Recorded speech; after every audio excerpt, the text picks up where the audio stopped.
सुप्रभात प्यारे विद्यार्थियों, कैसे हैं आप सब। आपकी तैयारी, आपकी पढ़ाई लिखाई कैसे चल रही है। प्यारे विद्यार्थियों, आप में से वे विद्यार्थी हाथ उठाएंगे जिन्होंने चिड़िया को देखी है। मतलब चिड़िया को आसमान में उड़ते हुए आपने देखा है कि नहीं। यस, आप में से लगभग सबने, लगभग क्या, आप सबने चिड़िया को देखी है। ओके, तो चिड़िया को आपने क्या देखा है, आसमान में उड़ते हुए। ओके, आसमान में क्या, चिड़िया को आपने देखा है उड़ते हुए। अब इन सभी चिड़ियाओं को आपने देखा होगा, जैसे मान लीजिए कि सूर्य भगवान हैं, ठीक, और सूर्यास्त हो रहा है। क्या हो रहा है, सूर्यास्त।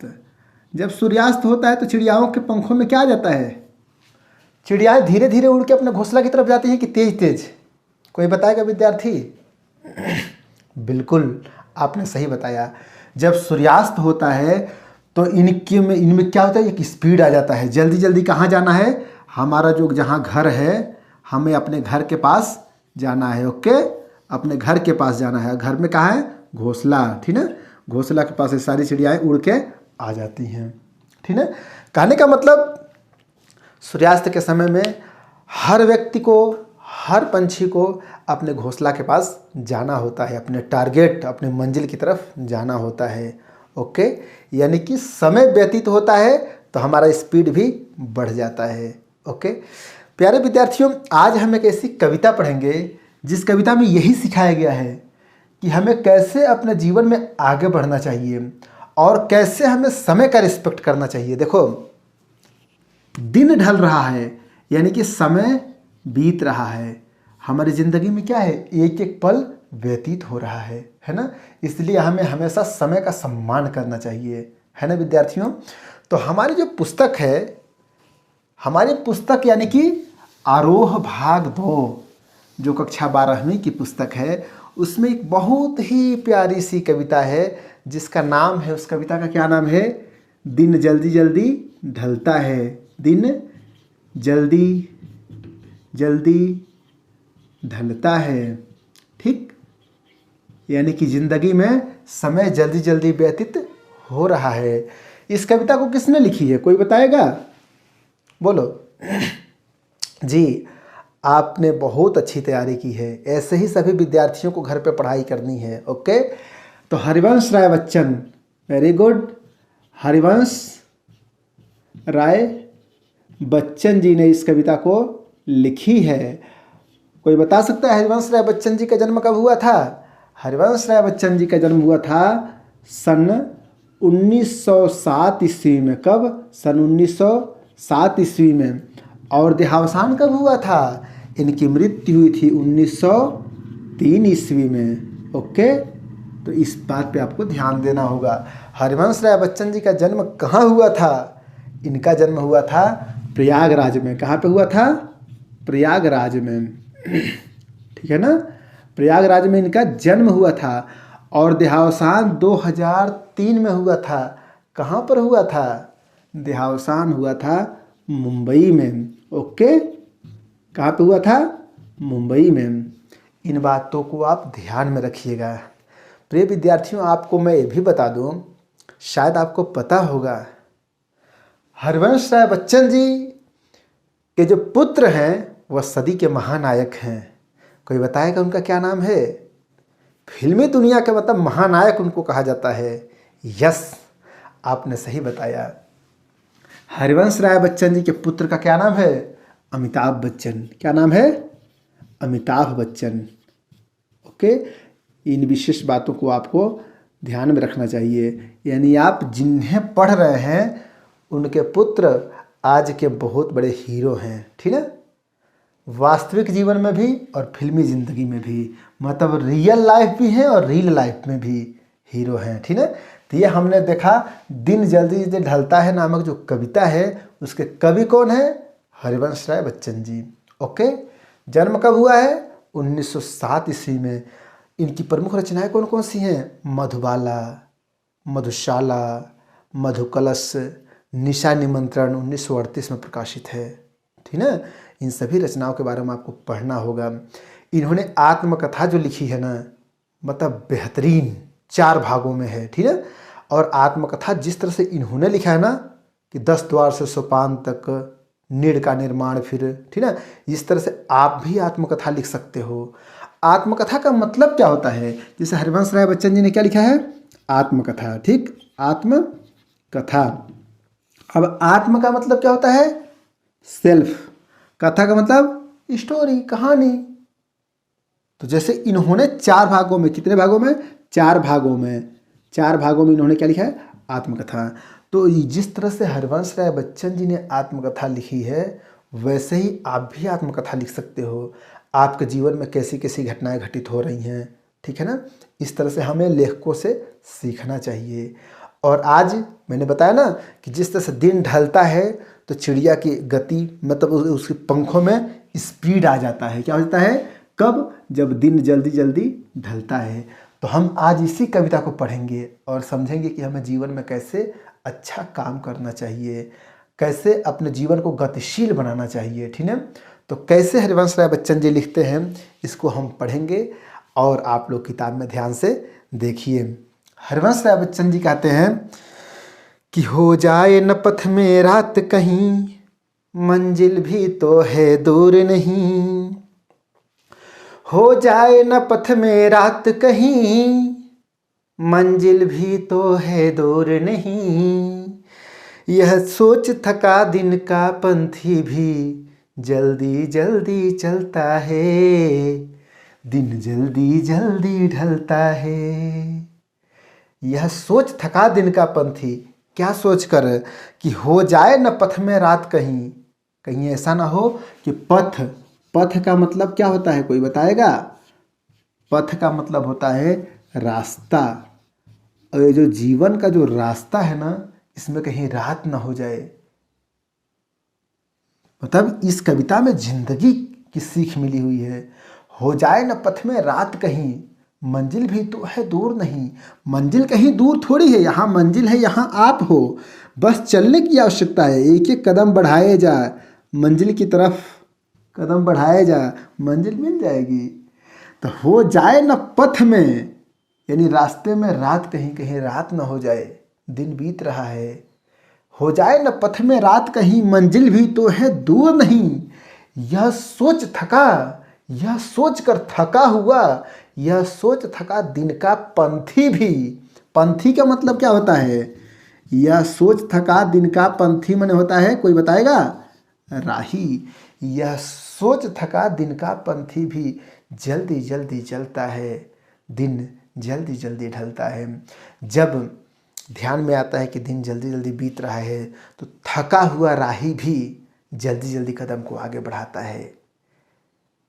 बच्चों, इससे हमें सीखने को क्या मिल रहा है? इससे हमें सीखने को ये मिल रहा है प्यारे बच्चों कि ये जो जिंदगी है ना, मैंने बताया ना, पथ माने रास्ता, ये जिंदगी एक रास्ते के समान है।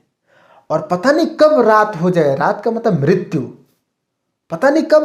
अब सोचो, ये सूर्य उदय हुआ है ना, ये सबको पता है कि उदय हुआ है, लेकिन इसका अस्त कब होगा किसी को भरोसा नहीं है। कब चला जाए इंसान, कोई पैदा होते ही 6 महीने में चला जाता है, कोई 60 साल में जाता है, कोई 110 साल के बाद जाता है, लेकिन जाता सब कोई है, लेकिन निश्चित नहीं है कि कब कौन जाएगा। तो यही बात है, इस कविता से हमें जीवन जीने की प्रेरणा मिल रही है, ठीक है। कि हो जाए न पथ में रात कहीं, कहीं रास्ते में ही रात न हो जाए, आधी उम्र में ही रात न हो जाए, समझे। यही सोचकर हमें मंजिल को प्राप्त करना है, आलस से जीवन में नहीं करना है, ठीक है। आगे आप देखेंगे, आगे हरिवंश राय बच्चन जी लिखते हैं और क्या कहते हैं। अभी तो हमने देखा राही के बारे में, राही के माध्यम से सीखा जीवन जीने की कला। अब हम सीखेंगे चिड़िया के माध्यम से, पंछी के माध्यम से, ठीक है। किसके माध्यम से? इनके माध्यम से सीखेंगे, इनके माध्यम से, इनके माध्यम से जीवन जीने की कला और समय का सम्मान करने की कला। कैसे हरिवंश राय बच्चन जी लिखते हैं कि बच्चे प्रत्याशा में होंगे, नीड़ों से झांक रहे होंगे। बच्चे प्रत्याशा में होंगे, नीड़ों से झांक रहे होंगे। यह ध्यान परों में चिड़ियों के, भरती कितनी भी है चंचलता है, दिन जल्दी जल्दी ढलता है। देखो बच्चे, जैसे मान लो कि ये माँ है, कौन है, माँ है, दाने की तलाश में घर से निकल चुकी थी, यहाँ से निकल चुकी थी। अब क्या है कि सूर्यास्त होने लगा। क्या, सूर्यास्त, दिन मतलब ढलने लगा। अब माँ के ध्यान में आया कि ये हमारे बच्चे झांक रहे होंगे, ठीक ना। टारगेट पे ध्यान गया, किसको, माँ का। माँ कहीं दूर गई है दाना लाने के लिए, समझ गया ना। तो यही है कि बच्चे, माँ सोच रही है कि बच्चे यहाँ पे क्या है कि गोलू मलू झांक रहे होंगे सब, ठीक ना। ये चिड़िया है, ठीक ना, ये चिड़ियाएँ हैं, सब आराम से घोंसले में बैठी हैं सब, ठीक ना। ये चिड़िया है, ठीक। ये क्या है, कौन है, चिड़िया है, ठीक। ये चिड़िया है, ठीक। आंखें देखो प्यारी प्यारी सी है, ठीक ना। ये किस में बैठी है, घोंसला में बैठी है, ठीक ना। अब माँ यहाँ पे है, माँ आसमान में है। तो माँ सोचती है कि बच्चे प्रत्याशा में हो गए, बच्चों के को आशा होगी कि माँ आ रही है, पापा आ रहे हैं, ठीक ना। बच्चे प्रत्याशा में होंगे, नीड़ों से झांक रहे होंगे। कहाँ से, नीड़ माने क्या होता है, कोई विद्यार्थी बताएगा। नीड़ का मतलब बताओ। नीड़ का मतलब होता है घोंसला, ठीक ना। क्या होता है, घोंसला।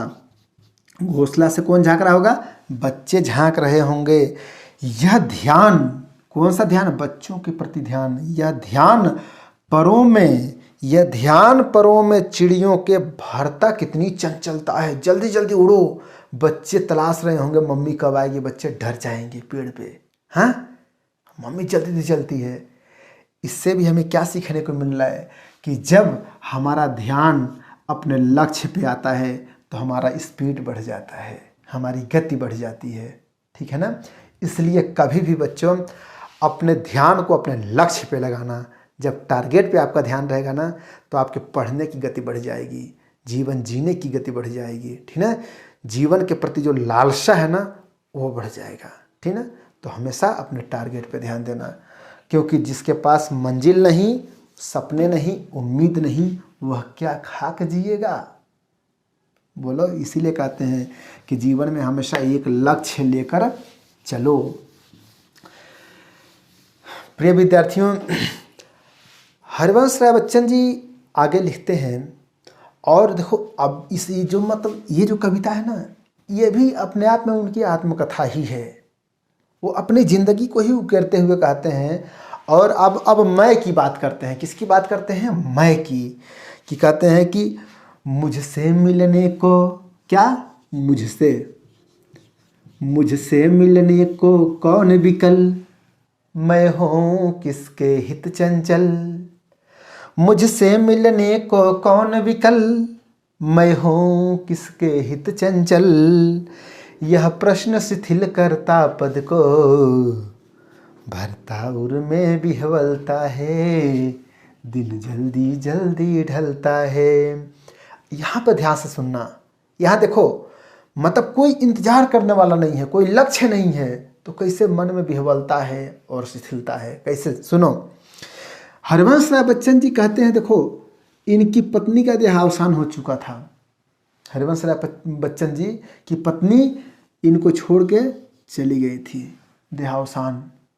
बेचारे, मतलब इनकी दूसरी पत्नी जो थी उनके पुत्र हैं अमिताभ बच्चन जी। तो इनकी जो बड़ी मम्मी थी जब चली गई तो उनकी याद में बेचारे कहीं किनारे बैठे हैं, सोच रहे हैं कि ये जो चिड़िया है इसको देखो, ये अपने घोंसले की तरफ जा रही है, बच्चे याद कर रहे हैं। राही अपने घर पे जा रहा है, उसके बच्चे याद कर रहे हैं, लेकिन हमें भला कौन याद कर रहा है। जीवन संगिनी थी, छोड़ के चली गई, भला कौन याद करेगा। तो वही कह रहे हैं कि मुझसे मिलने को कौन विकल, कोई नहीं, मैं हूँ किसके हित चंचल। मैं किसके लिए चंचल हूँ। चिड़िया तो बच्चों के लिए चंचल है, सब अपने अपने के लिए चंचल है, हम किसके लिए चंचल हूँ। यह प्रश्न, ये जो प्रश्न है ना, यह प्रश्न शिथिल करता पद को। देखो निगेटिव सोचोगे ना तो आपका मन शिथिल हो जाएगा, तन शिथिल हो जाएगा। यह प्रश्न शिथिल करता पद को, भरता उर में विह्वलता है। मतलब भाव विभोर हो चुके हैं, इमोशनल हो चुके हैं, और कहते हैं कि दिन जल्दी जल्दी ढलता है। हमारी भी ज़िंदगी व्यतीत हो रही है, गुजर रही है, समय बीत रहा है, लेकिन हम किसके लिए चंचल हों, किसके लिए जिएं। कोई इंतज़ार करने वाला नहीं है घर पे, ठीक है ना।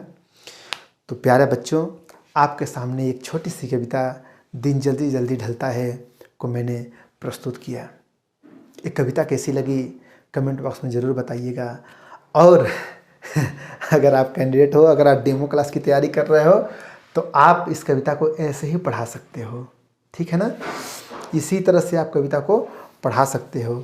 अगर आप मेरे वीडियो को पहली बार देख रहे हैं, ओके, तो 63 यहाँ पे तो दिखेगा ही नहीं, 63 93 74 44 74 इस नंबर पे संपर्क करके आप सरकारी नौकरी की तैयारी करने के लिए सहयोग ले सकते हैं, डेमो क्लास से भी जुड़ सकते हैं। और यह चैनल अपना मेरा नहीं है, आपका है। क्यों? यदि सरकारी नौकरी प्राप्त करना आपका सपना है तो यह सुनील चौरसिया सावन नामक चैनल खास आपका अपना है। यह वीडियो, इससे आप कविता पढ़ाने की शैली सीख सकते हो, ओके। कोई भी कविता पढ़ाना, इसी तरह से पढ़ाना, कोशिश करना सस्वर विधि से पढ़ाना, ओके। अगली वीडियो किस टॉपिक पे चाहिए कमेंट बॉक्स में ज़रूर बताइए। वीडियो अच्छी लगी हो तो लाइक करिए, कमेंट कीजिए, शेयर कीजिए। फिर मिलते हैं एक शानदार वीडियो के साथ। तब तक के लिए बहुत बहुत धन्यवाद। Best of luck.